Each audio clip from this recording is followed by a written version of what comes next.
শেখ হাসিনার দেশে ফেরার সম্ভাবনা নিয়ে নতুন করে আলোচনা শুরু হয়েছে ভারতীয় গণমাধ্যমে প্রকাশিত বিভিন্ন প্রতিবেদনের পর। তবে আইন ও কূটনৈতিক বাস্তবতায় তার প্রত্যাবর্তনকে এখনও অনিশ্চিত বলে মনে করছেন বিশ্লেষকরা।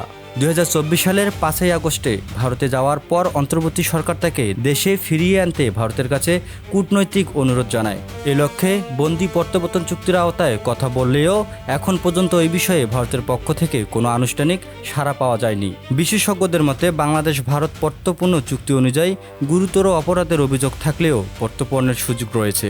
তবে চূড়ান্ত সিদ্ধান্ত নির্ভর করবে ভারত সরকারের অবস্থানের ওপর।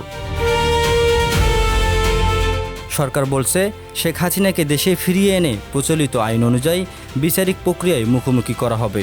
অন্যদিকে বিশ্লেষকরা মনে করছেন নিকট ভবিষ্যৎ শেখ হাসিনার দেশে ফেরা পুরোপুরি নিশ্চিত বা অসম্ভব কোনোটাই এখন বলা যাচ্ছে না।